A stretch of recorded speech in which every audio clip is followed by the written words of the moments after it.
Welcome to tonight's talk. My name is Caoimhe McNamara and I am the moderator for this evening. This is the introductory talk for the Zurich Young Portrait Prize and, of course, the Zurich Portrait Prize. So in a few moments, I will be turning to our guest speakers this evening, Sarah McAuliffe and Jenny Taylor, and they are going to speak about the shortlisted works in this year's competition. And they will speak for about 10 minutes each. So if you have any questions for our speakers this evening, please put them into our Q&A box down there. The chat box has been disabled for this evening, so please put them in the Q&A.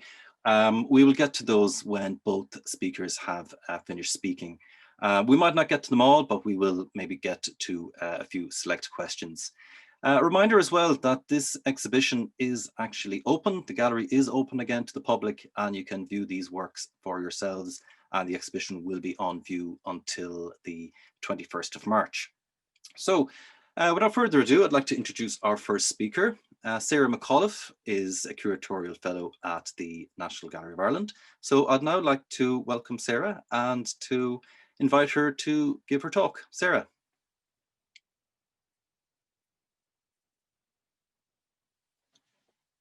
Okay.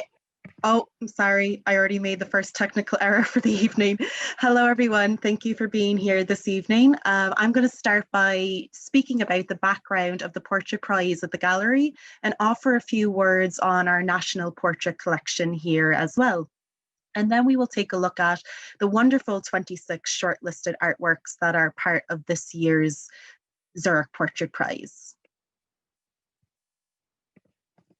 So in 2014, it was decided at the National Gallery of Ireland, in partnership with one of its corporate sponsors at the time, to inaugurate a competition open to visual artists across all disciplines, to celebrate the richness and diversity of portraiture and to encourage public interest in the work of contemporary artists.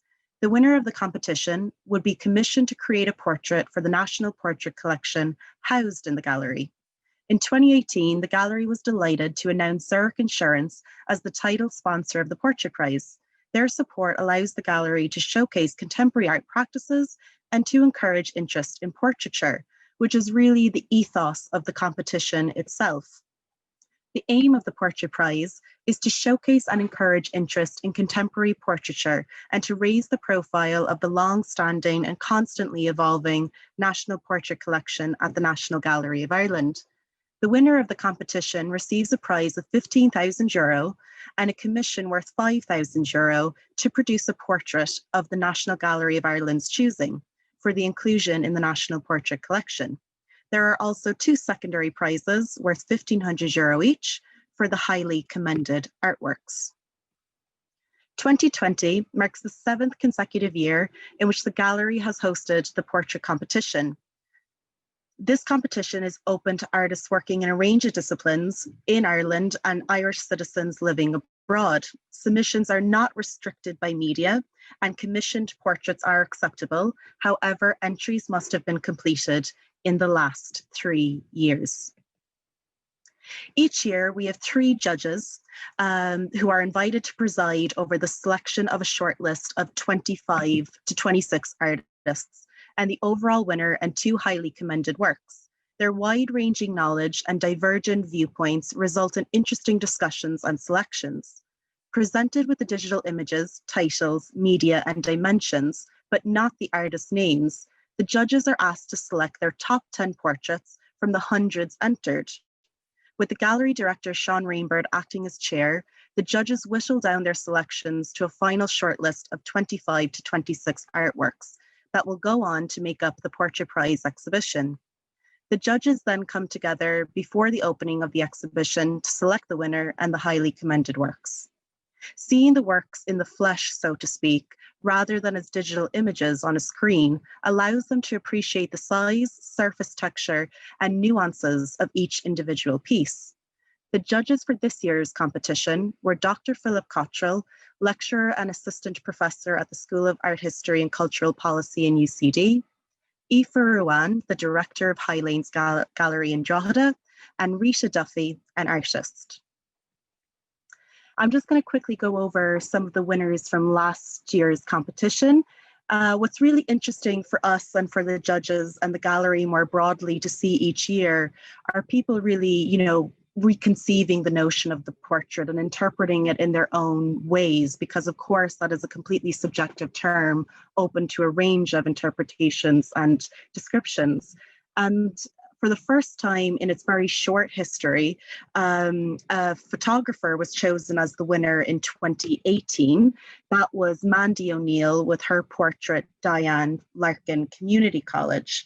And this was really brilliant to display the fact that, art is certainly includes photography.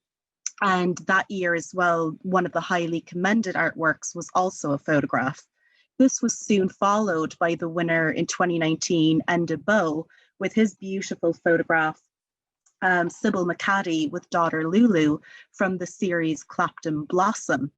And he will work on his commission for the gallery very shortly, and we will unveil Mandy O'Neill's in just a matter of a few months. In 2017, a photorealistic painting took the prize, and that was by a Cork artist, Jack Hickey, entitled My Time.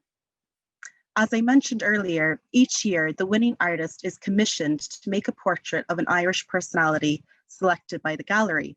Most recently, the winner of the 2017 Portrait Prize, Jack Hickey, produced a beautiful photorealistic painting of former state pathologist Mary Cassidy. Cassidy is also Professor of Forensic Medicine in the Royal College of Surgeons in Trinity College and lectures widely. She has been involved with the UN in the excavation of mass graves in former Yugoslavia and Sierra Leone. This year, the gallery will reveal its first Portrait Prize photographic portrait commission, which will enrich and diversify the National Portrait Collection. It also comes at a pertinent time for the gallery, as it is currently making strides in the development of its permanent collection of photography. Now, I'm just going to briefly touch on the impacts of the Zurich Portrait Prize, which, is far-reaching for everyone involved. For the shortlisted artists, it's a brilliant opportunity to have their work recognised by the National Gallery of Ireland and recognised there. And this has resulted in a number of several important acquisitions and exhibitions. For the winner and highly commended artists, the winning artists will have the exceptional opportunity to have one of their artworks housed in the gallery's collection permanently. The monetary awards for the winner and two highly commended artists allows them to engage in interesting projects and advance their careers in numerous ways. For the applicants more broadly, 540 of which we had this year, applying to the Zurich Portrait Prize is an achievement in and of itself. It shows that the artist has reached a point in their careers where they feel confident about their creative abilities. The opportunity to present their artworks to an impressive panel of judges is also rewarding for the applicants each year. And for the gallery itself, it benefits hugely from gaining an insight into the practices of contemporary Irish artists and is in the wonderful position of adding a work of remarkable skill to its collection each year. Now, from a curatorial perspective, each year when we are presented with the judges' selection of 26 artworks, we start to break down certain themes that we see in this short list, and that is essentially how we hang the show in the Portrait Gallery, which many of you may have seen. It opened on December 1st. So some of the themes we saw this year are medicine and healthcare, impacts of the COVID-19 pandemic and the associated lockdown in Ireland, youth and coming of age, contemplation and the transience of life, unique cultural traditions and innovations, self-reflection, and portraits representing well-known individuals, as well as locals in people's own communities. So without further ado, I'm going to take you through the wonderful artworks that make up this year's shortlists. And the first that we are looking at is by the artist Sinead Lucy. The painting is entitled HSE Heroes, the wonderful staff of St. Joseph's Ward in St. Columba's care home, Thomastown, Kilkenny. And this was made as part of the Portraits for HSE Heroes, which was an artist initiative to support frontline workers and the tremendous work that they have done over the past several months. And this portrait was made quite early on in the pandemic in April 2020. So again, we're seeing some themes here, introducing themes, I should say, of healthcare and medicine that we saw quite a lot in all 540 submissions this year. On the right, we have a beautiful painting by Martin Redmond called Patient. And Patient is based on a photograph taken in 2011 of the artist's father while he was undergoing treatment, chemotherapy. And this particular painting was made a couple of years before, or the photograph, I should say, was made a couple of years before his father's passing. And he really underlines the stoic attitude of his father, which he said that he maintained through most of his treatment. And these works will be seen quite close to one another in the show.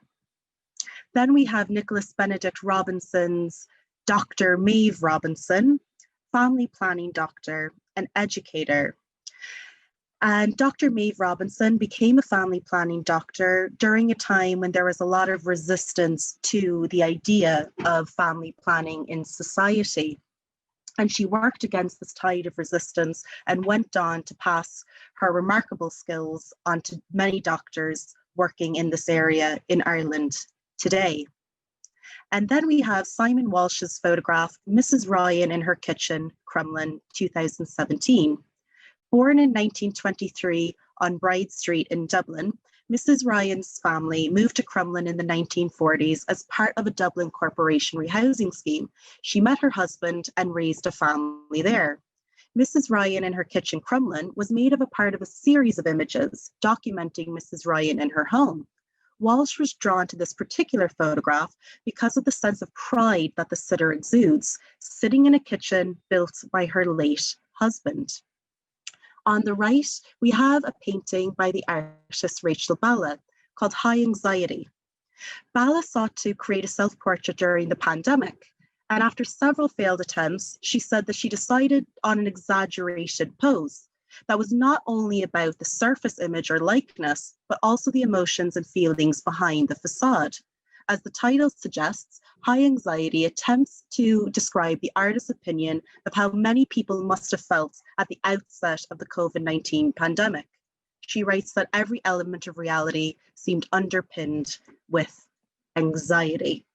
And then moving on to a photograph by the artist Neve Smith called Cocooning from her series Home, Soft Focus, Life. The artist notes that the scene is a transformation of the everyday banal and isolation felt in an obscure time of uncertainty. This ordinary moment is expressed by a somber color palette that paints with feeling and inspires emotion. This 95-year-old grandfather, Eugene, was shot from an intimate distance. A decisive moment is captured, creating a spiritual experience and a waking reflection during a macabre time. And then another theme that we saw come up in this year's shortlist was this idea of a return to nature, which I'm sure many of us have been experiencing over the past several months. And this is a work by Vanessa Jones. It is self-portrait with snail shells. The artist's self-portrait embodies ideas around protection, isolation, and nature. Jones painted it with a medieval sensibility in mind, enclosed within nature and the monastic, yet wild at the same time. She wanted to give voice to ideas surrounding the Dark Ages and play on the parallels with our own current notions around plague. She also mentions that snails are historically referenced with laziness. However, in today's society, they are also correlated with the idea of a return to nature, blooming gardens, and kind of bringing happiness to our lives during this rather challenging time. And on the right, a work by the artist Emma Kierans. And this is called At One with Nature. So again, we're going back to this idea of being surrounded by our own kind of personal landscapes and environments. And Emma Kierans enjoys painting figures that exist in a parallel reality, where the characters portrayed are manifestations of their underlying emotions, feelings, and psychological states.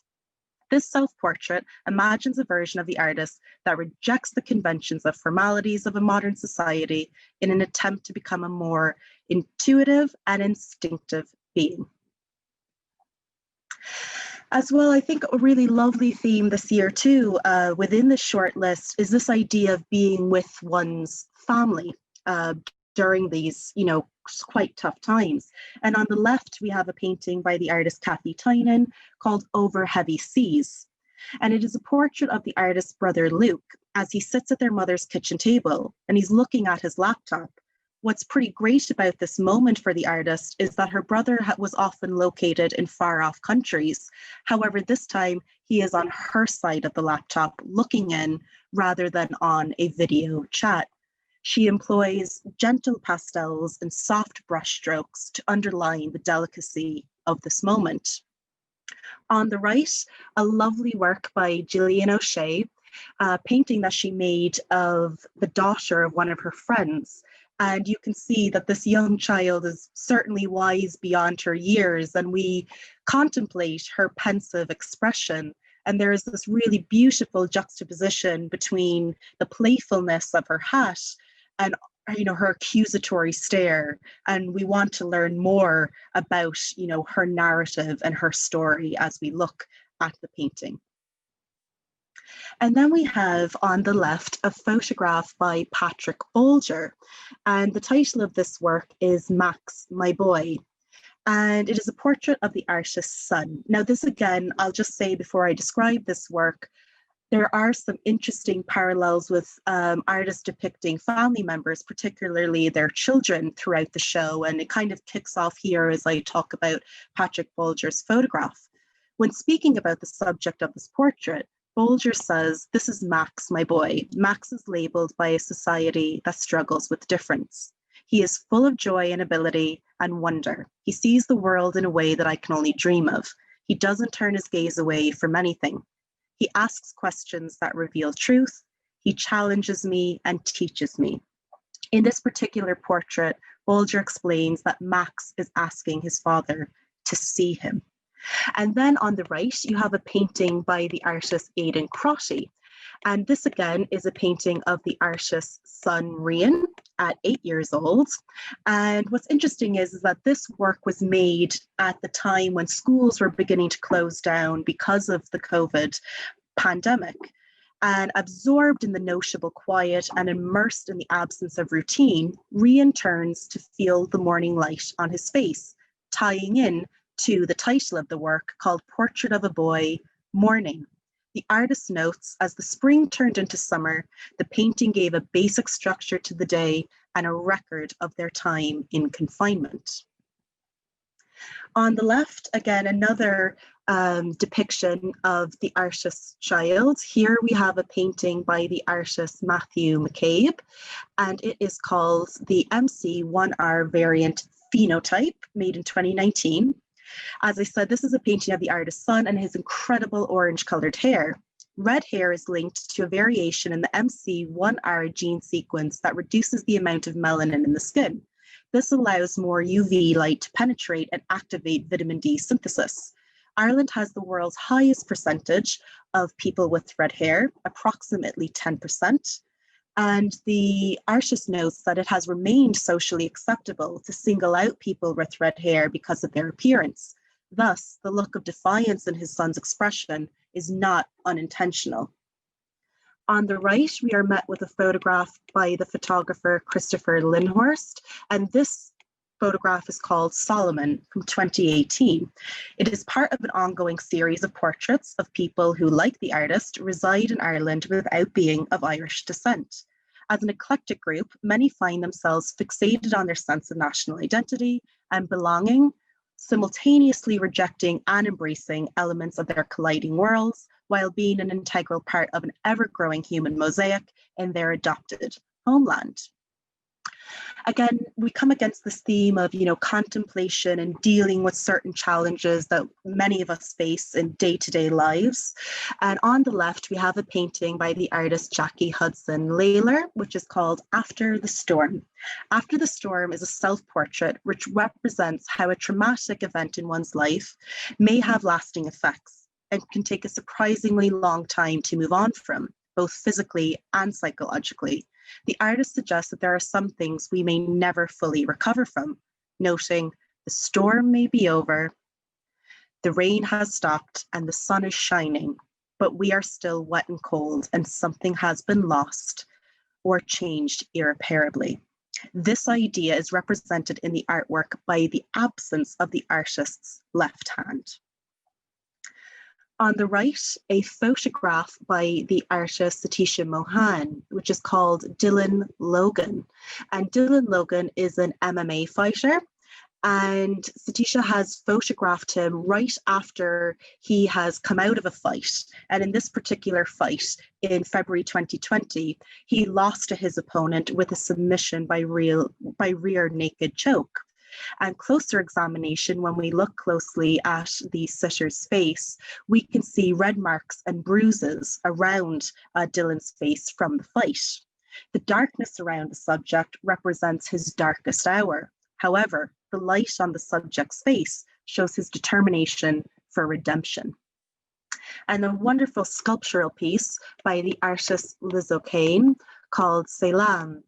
And for Liz O'Kane, she is quite interested, Elizabeth O'Kane, I should say. I just want to get the full name in there. She is fascinated with the quiet observation in portraiture, slowly building up a likeness in clay over several months. She invited Selam, an Ethiopian student based in Dublin, to sit for this portrait. She has depicted Selam wearing a traditional 7-braid hairstyle, which is a number significant in her culture. On the right, we have a self-portrait of the artist Cole Casey. And this is again part of an ongoing series. Cole has completed at least one painted self-portrait every year since he was in his early teens. The series records some of the physical and mental processes of aging, as well as the changing technical abilities and artistic inclinations of the artist. Here we have a photograph by the artist Paul Seawright. Now this is untitled and from the series called Beasts of Burden, Rwanda.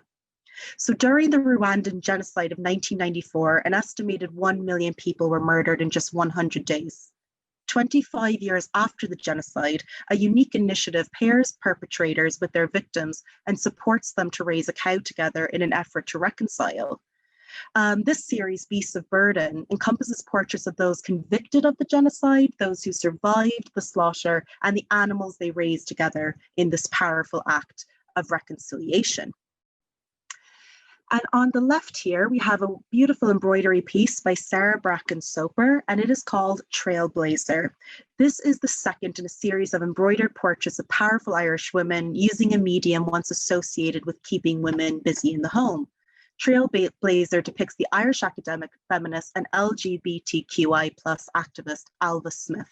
She was the founding head of Women's Studies in UCD, and she played a leadership role in the marriage equality referendum campaign in 2015.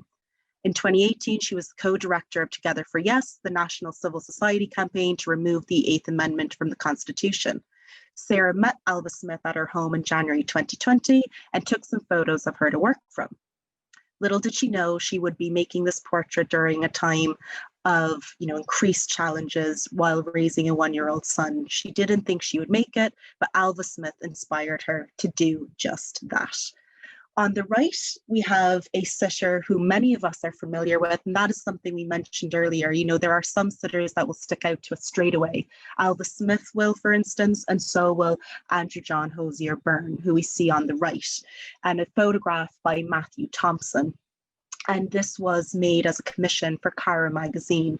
And he is photographed in the Irish Tenement Museum on 14 Henrietta Street. And you can really, gauge the aging process of this building with the peeling plaster in the background and the many layers of paint. And it is, getting brighter and brighter each new year as it attempts to contemporize. On the left, a painting by the artist Caroline Canning, Mary Lennon Slicing Apples. Again, a real homely feel here, a celebration of the warmth and kindness of the domestic world. And Caroline Canning actually never met this sitter, but she hopes to in the future. She made this portrait after seeing a picture of Mary on her friend Kate's phone. On the right, a photograph by Teresa Nanigian, who visited Murphy Stone producers with brilliant stone cutters such as Seamus here on the left. The title of the work is Seamus and Yasek. She was visiting them in research for her series called Clan. And employed by Murphy Stone, which is a family-owned business spanning multiple generations, Seamus is an accomplished sculptor who takes great pride in his profession. And Nanijian was really struck by the strong connection between Seamus on the left and his assistant Yasek on the right, as well as the beautifully rich aesthetic of their chalky workshop. On the left here, you have a painting by David Booth called Maho. And this work depicts the artist's friend, Madeline Navarro. And she is from the city of Maracay in Venezuela. And David Booth describes that on meeting Madeline, he was immediately struck by her vibrancy. The portrait was completed over a number of months, and in line with his artistic practice, Booth first started by photographing his subject. Then the portrait underwent a process of addition and subtraction in which the subject and her apparel coalesced in a graphic abstraction. On the right, we have a portrait by Amanda Doran, and this is called Comfortable Shoes. Comfortable Shoes is a self-portrait of the artist from an alternative viewpoint, one that is more commonly seen of oneself. For the artist, looking down can be a pleasing angle, and Doran wanted to capture and highlight how expressive this view can be of the person above. And finally, we have a really interesting video piece by the artist Laura Fitzgerald, and it is called Portrait of a Stone. And in this work, it is a 2-channel video work, which the artist made during her Lucian Freud residency at IMA. She made the film from her combined experiences of studying at the Royal College of Art, a former office job in London, and phone calls made to the NHS mental health helpline. The work also interweaves a series of video portraits of the artist's father, which she created when she was worried that he may be dying. The piece is inhabited by stone characters collected by the artist around her father's home in County Kerry while she went out walking to quote unquote calm the nerves. And I'll just wrap up now after looking at those wonderful artworks that I'm sure you are all very excited to see in person. The exhibition at the gallery will run from now until March 21st, 2021. We are delighted to say that the exhibition will then travel to Cork and it'll be hosted by the Crawford Gallery next year. And also, just to mention briefly, you can purchase a catalogue that includes all the artworks and the artist's own description of these works in our gallery shop or online with the website that you see displayed here. And definitely watch this space as we will be announcing the winner and 2 highly commended artists next Tuesday, December 8th, and you would be able to watch this live from the gallery's YouTube channel. So thank you all very much for listening this evening. Thank you very much for that, Sarah. That was really great insight. What I really love about this exhibition is it just shows how varied portraiture is, and I always look forward to seeing it. Just a reminder, if you have any questions for Sarah, just to pop them into the Q&A box and we will go to them later on once all our speakers have finished. We're now going to move on to our second talk of the evening, and we're going to focus on the Zurich Young Portrait Prize. So the Zurich Young Portrait Prize is open to children from 0 to 18 years old. It encourages children to submit portraits of themselves or people that are close to them. And for the last 2 years now, we have received entries from all over the island of Ireland. So I'd now like to invite Jenny Taylor from the Gallery's Education Department to tell us more about this year's shortlisted entries. Jenny. Thank you, Caoimhín. Hello, everyone. Thank you, Sarah, as well. We are delighted to have the Zurich Young Portrait Prize now in its 2nd year. So I'm going to talk a little bit about the key messages in the Young Prize and last year's competition and this year's shortlist. So the Zurich Young Portrait Prize started last year with a truly wonderful list of shortlisted artists, and entries across the board were just wonderful. Some key ideas in this competition and project are listed here. Inclusivity, firstly. The Zurich Young Portrait Prize accepts entries from children and young people of all abilities up to the age of 18. There is no separate category for children or young people with additional needs. Anyone can enter who is ordinarily resident of Ireland and of any ability. So that's a really important aspect of this project. Creativity and originality are key too. We encourage and embrace unique and innovative ways to interpret portraiture.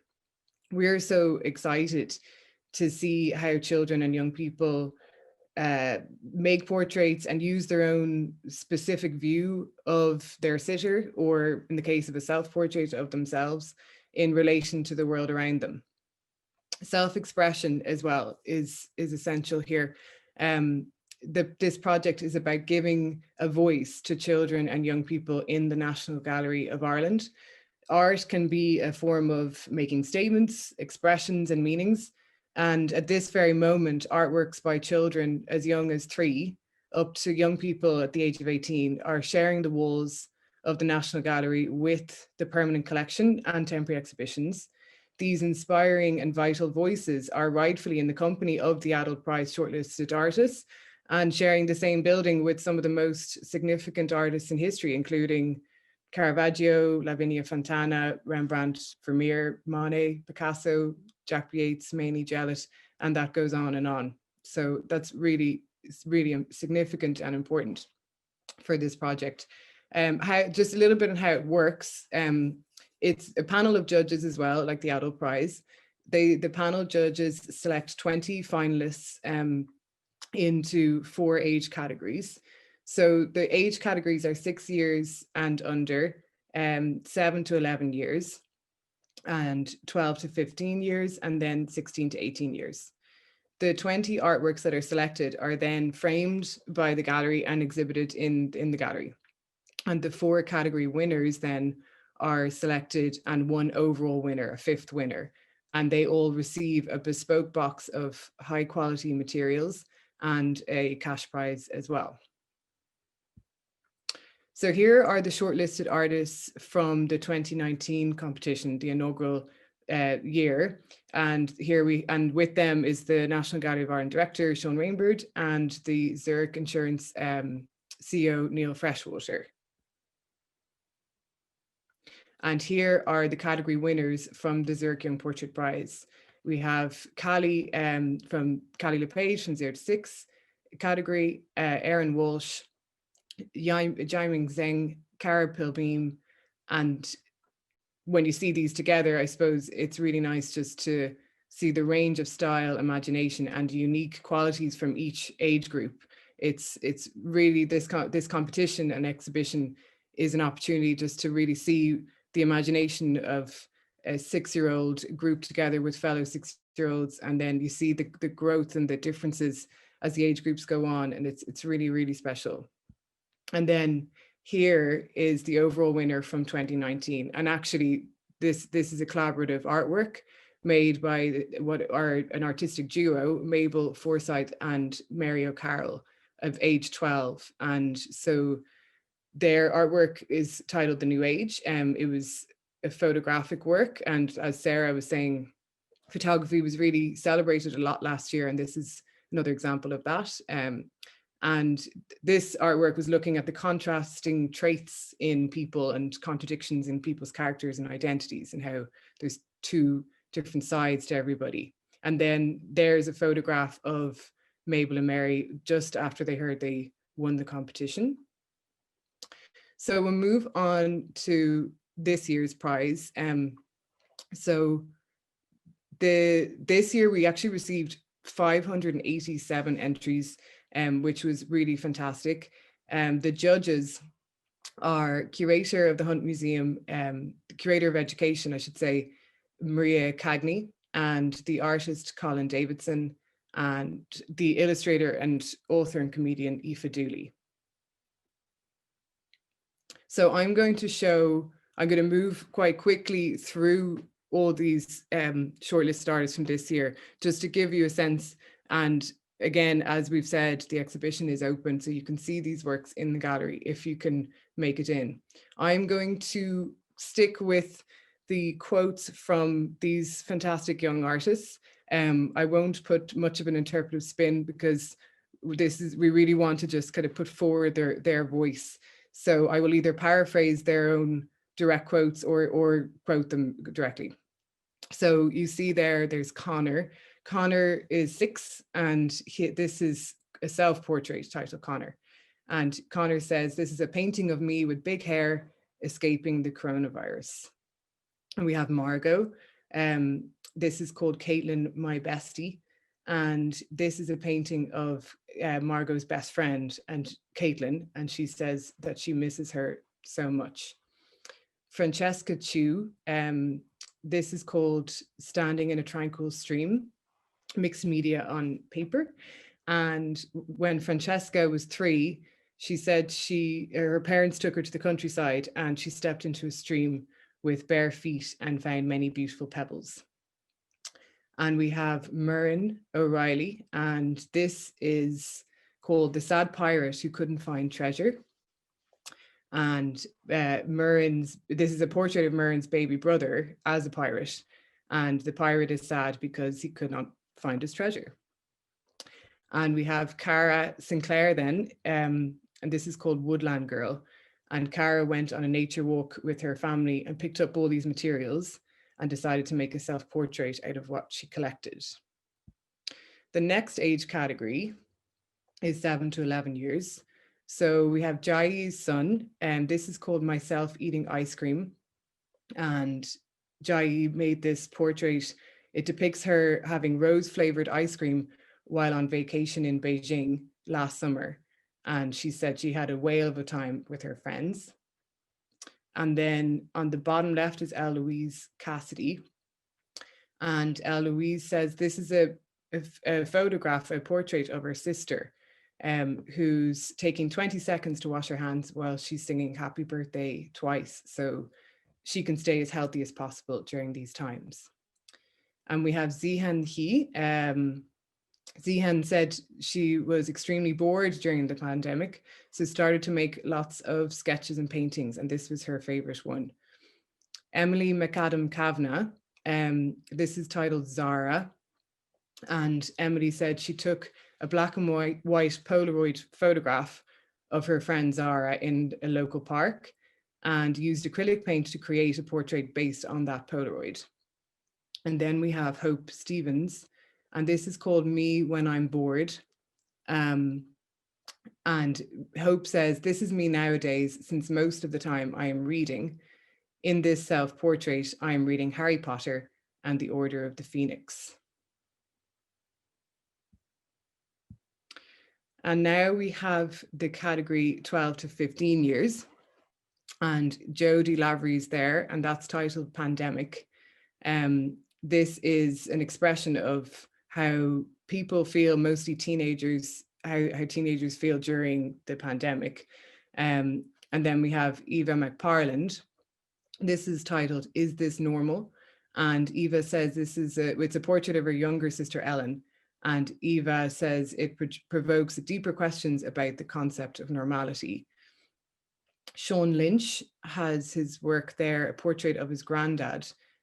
He calls Yuki, and he misses him terribly because his granddad is in Finland where he can't travel to see him.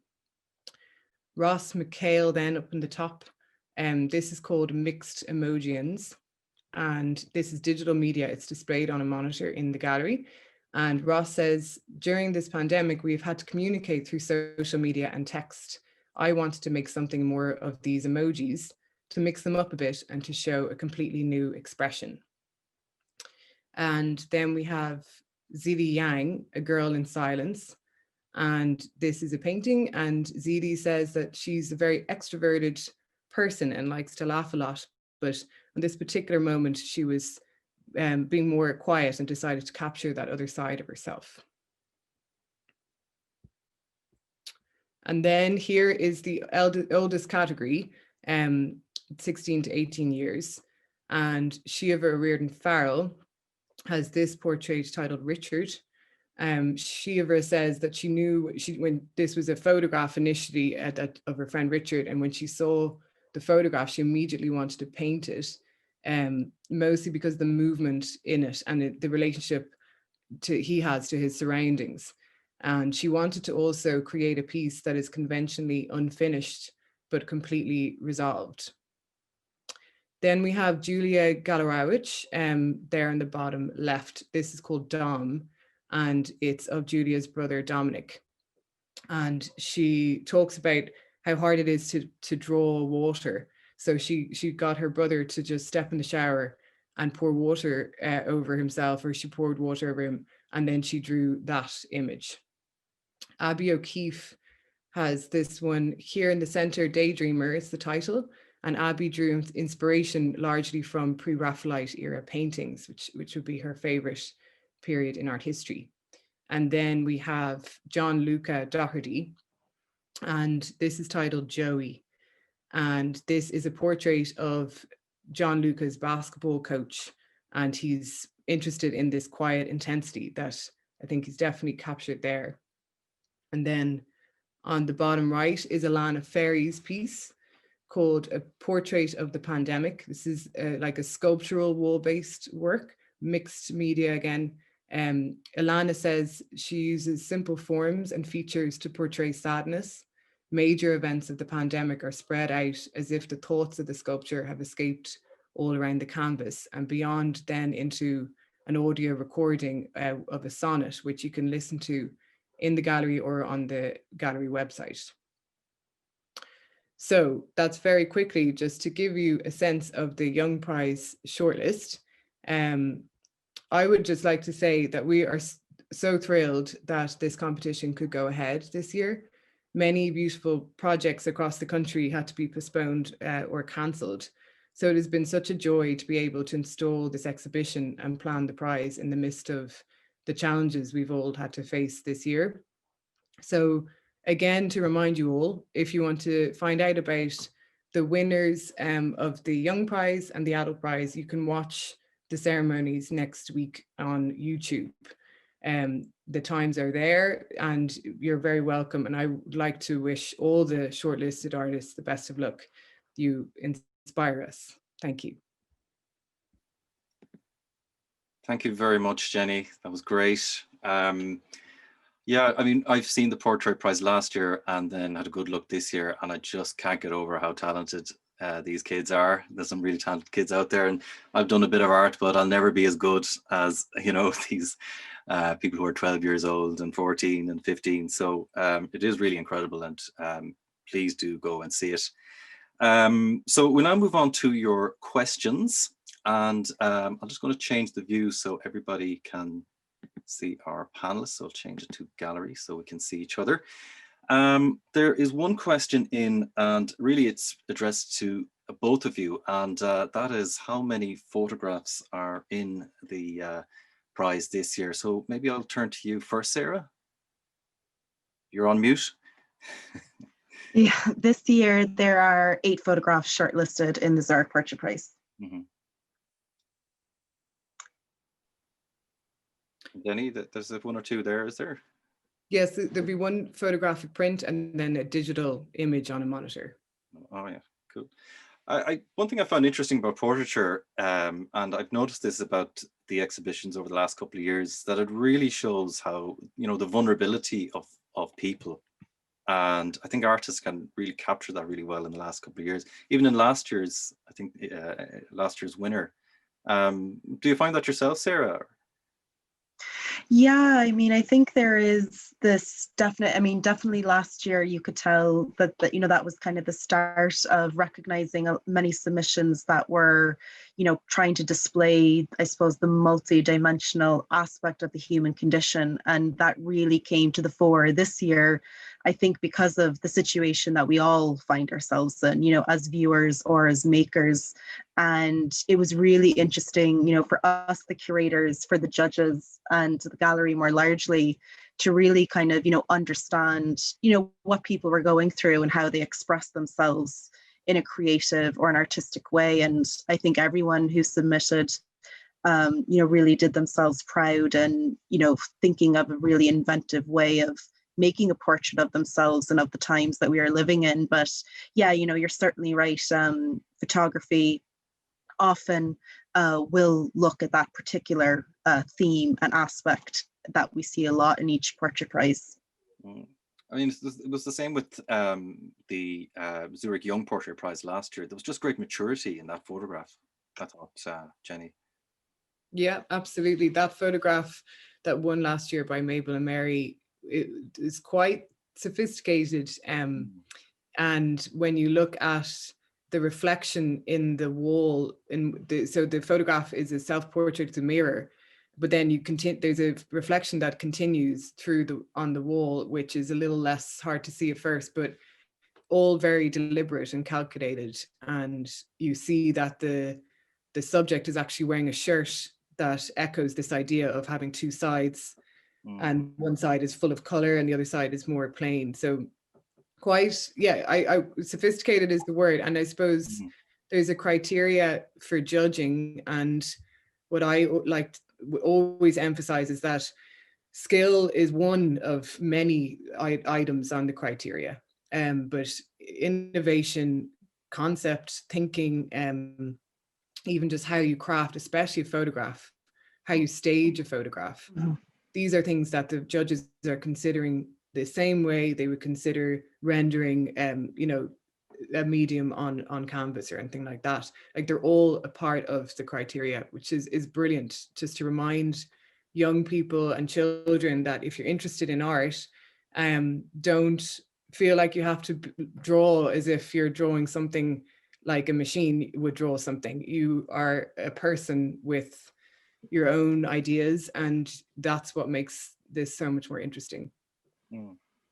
Yeah, I think just to add to that, we have seen in the kind of adult version of the prize, a lot of interpretations of what a portrait is. And I'm sure many people will remember that in 2018, for instance, we had someone submit a USB key, and, on this hung on one wall on its own. It was really effective.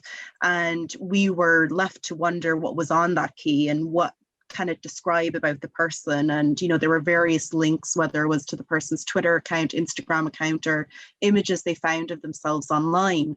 And then how this comes to terms with issues such as GDPR. In the world that we're living in, we can't plug our own laptop in to download those images.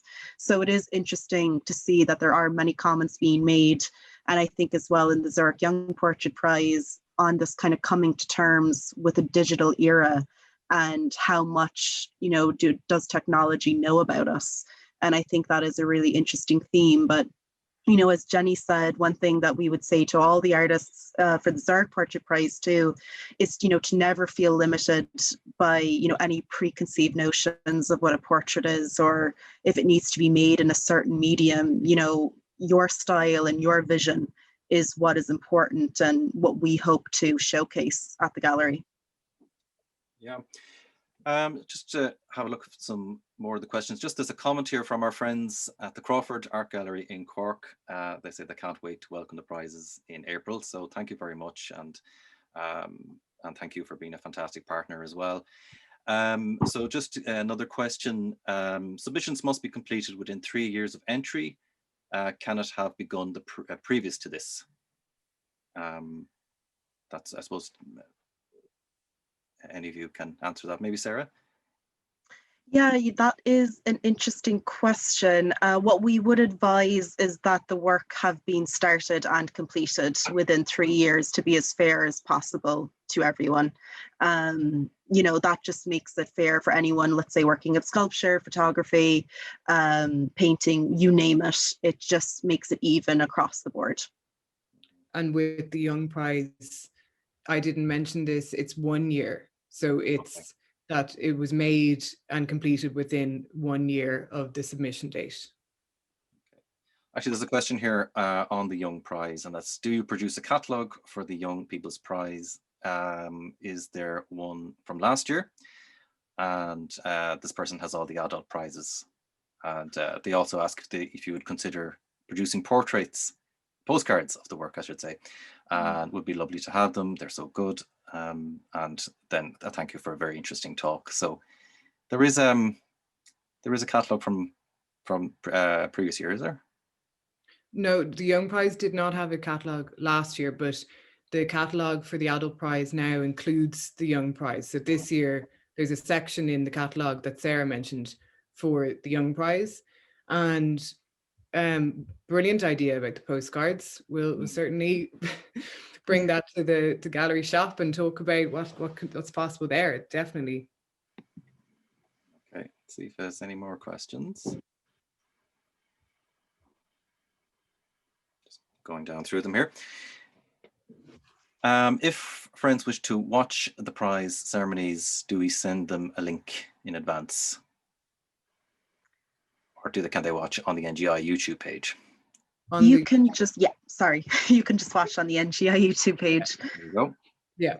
That's happening. When's that? That's happening next week, isn't it? Next week, yeah. So 5 p.m. for the Zurich Young Portrait Prize and 6:30 p.m. for the Zurich Portrait Prize. Next Tuesday, yeah. Great. Okay, I think that completes this. Not any more questions for this evening. So maybe we will wrap it up. I think we've been going for quite some time. So just like to thank Sarah and Jenny for their contributions and for giving us two very enlightening talks, and really whets the appetite for seeing the works for real. And thankfully, as we said earlier, we're open again. And it is really worth seeing. There's really beautiful works and there's such a great variety there. So if you have an opportunity, please come to the gallery and see them. I'd like to thank as well my colleague Joanne Drum, who was working behind the scenes here and to make sure everything was all running smoothly. So thanks to her. The exhibition's up to the 21st of March as well. So, you know, we've plenty of time to go and see it.